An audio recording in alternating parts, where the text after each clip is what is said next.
From the debate of political economy, Marshall Sharlins and Eric Wolf comes a very interesting turn that is actually predominant in the current scenario as well. That is Michel Foucault. Mm. And bodies of power, rethinking power and subjectivity, structure and agency is a very crucial part that you all should focus on. This discussion include post-structuralism, the prison and the body, rethinking power and power slash knowledge as such. Very important part to engage in. So post-structuralist theorists, thinkers, both Michel Foucault and Pierre Bourdieu were among a new generation of scholars, often labeled as post-structuralist, emerging especially out of France in the 1970s. This heterogeneous group of scholars shared a common frustration with the objectivist, mechanical, and ahistorical approach that dominated social thought at that time. They believed that such approaches failed to adequately deal with the realities of post war Europe, that it had become necessary to rethink certain received notion of power, agency, and truth, or the interpretation which was previously highly established. So, what changed?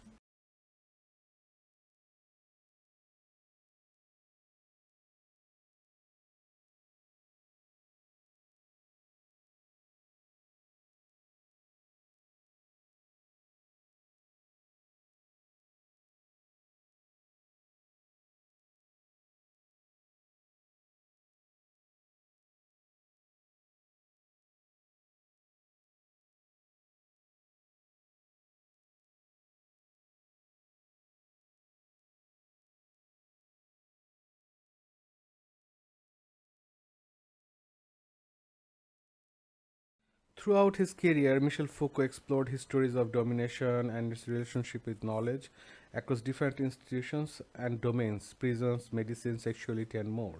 Foucault was involved in penal reform movements and noted that the revolts and anti prison agitation targeted both decrepit, uh, overcrowded, and abusive prisons, as well as modern sanitized institutions that stressed educational and medical services.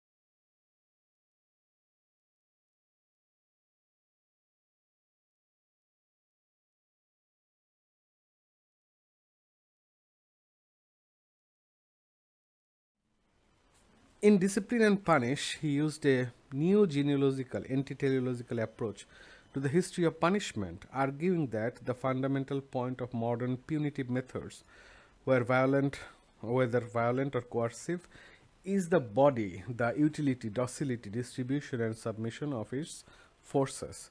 The body is always invested by power relations that mark it, train it, force it, and enable it in the specific world of capitalist modernity. The body is invested as a productive force, useful because it is subjected. To understand and connect the whole journey, it is very important to remember. It is utterly important to remember if you think from the Mary Douglas point of view, how the idea of purity pollution is there, then the relationship between the rulers and the ruled, then the idea of a dynamic historical connectedness, then very recently Charlins and Ericos, how the history has been made, how the localized people, mm, the people of other than Europe, how they have negotiated, accepted it. Just recently, the Hawaiian case and the Chinese case that you have seen. One of the very important part is that how mode of production and how means of production are uh, managed, used, how the culture grow is all focused on the center of body. Okay, so it is a very crucial part to understand human body and the power within it. Punitive methods are specific techniques of exercising power. Among others, the humanization of such methods, the emphasis on education and psychiatry, the entry of the soul, is an effect of a change in how the body is invested by power relations. This humanization of punishment cannot be separated from the changes in how the human person is constituted as an object of scientific knowledge. Both knowledge and mastery of the body constitutes a political technology that is diffuse, involving disparate tools and not localizable to a particular institution or apparatus.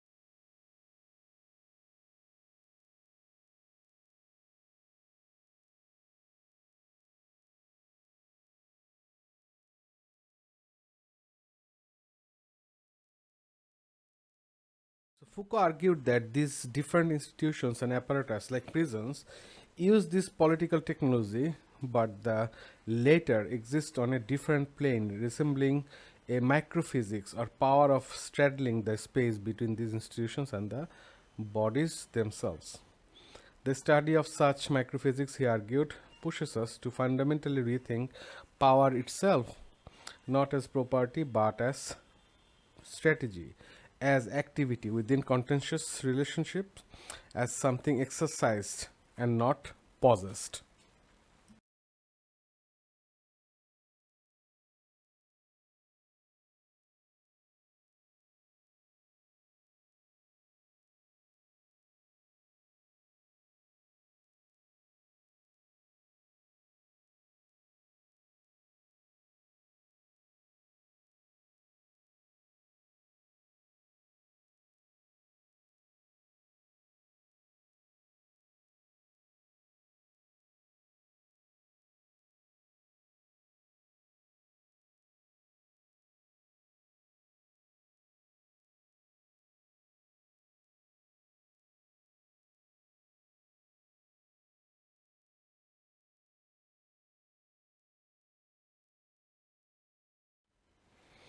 Power for Foucault is the overall effect of strategic positions within a set of relations, not a privilege to be acquired, preserved. It is not simply exercised as a repressive force on those who lack it.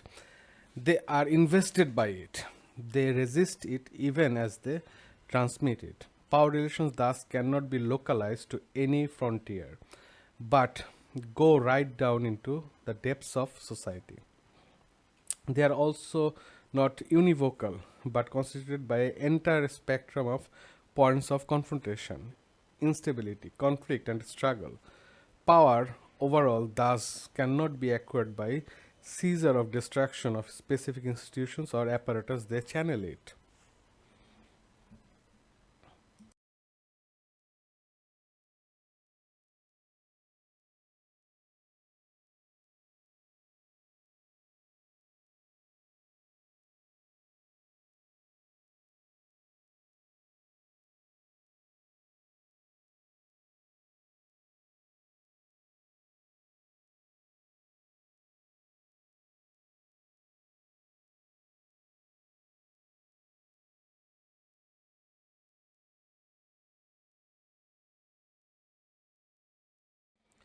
Fundamental to Foucault's argument is that power is not antithetical or ideally disinterested knowledge, nor does power simply make use of certain kinds of knowledge.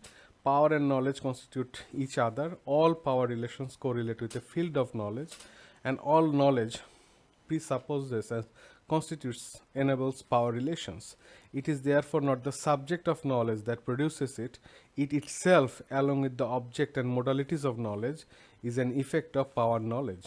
It is the latter, traversed by multiple processes and struggles, that determines is and is not knowledge.